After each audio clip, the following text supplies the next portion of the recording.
A common question that we get is how do you put the parachute inside your parachute protector and get it prepped for flight? So that's what I'm going to cover in this video right after this short announcement.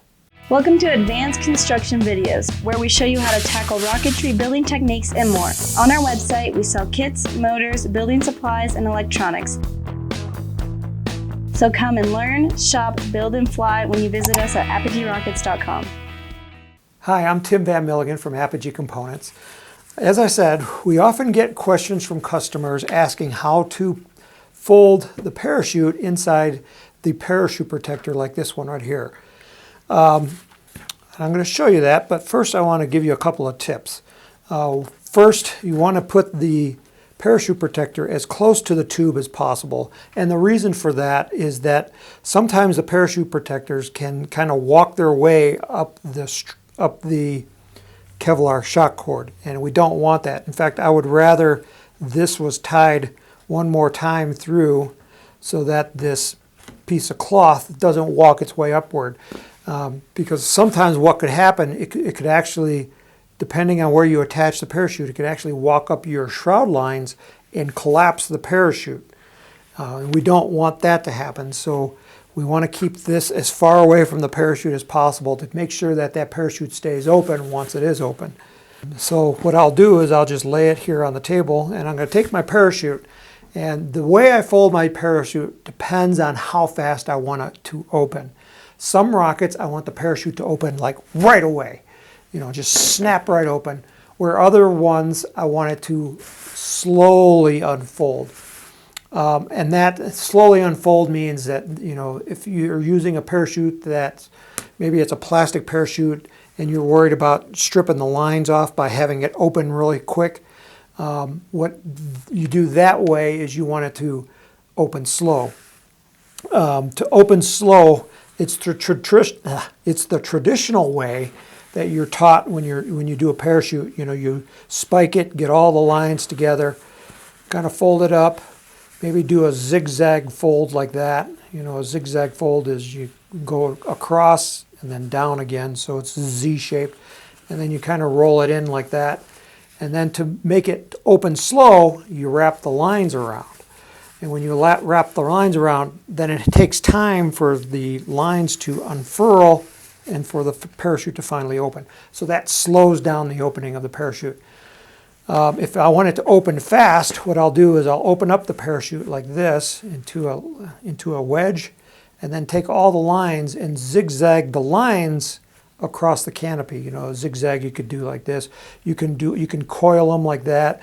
Whenever you take strings, they want to naturally coil in one direction, and you can kind of use that. Here I've got a swivel on it, so I want to keep the swivel off of it because there's areas where you could snag. So I want to keep that swivel off of the edge of the parachute. You can put all the strings inside, and then you just fold it like this. Then do your zigzag fold like that. And then when the parachute opens, it just snaps right open. So that's when you want it to open really quick. For most high power rockets, I like to open them a little bit slower because high power are a little bit heavier, so it puts more stress on the lines. For small rockets, I want them to open quick because there's never, opening quick is always better because then the rocket's higher in the sky, and there's more chances for you to, catch the rocket because it's going to come down slower because it's going to open higher up.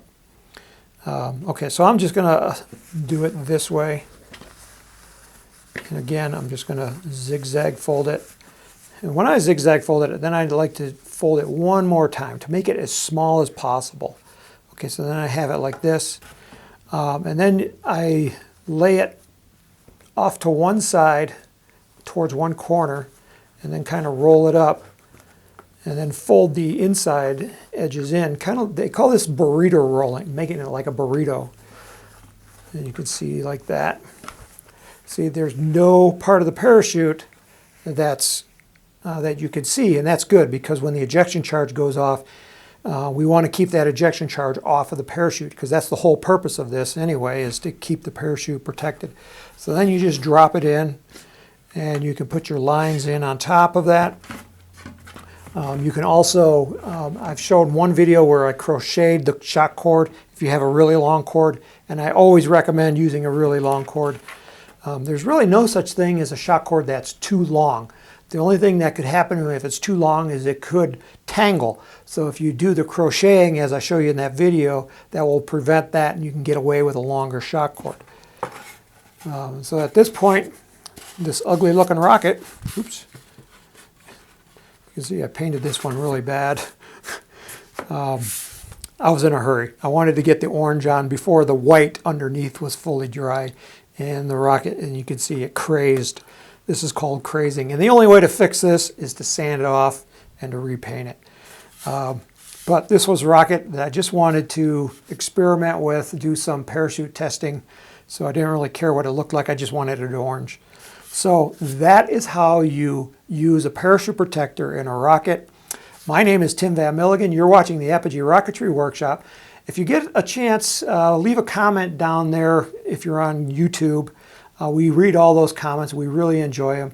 And there's going to be one more short announcement in this video because YouTube has taken away our advertising. So watch that, and we'll see you the next time.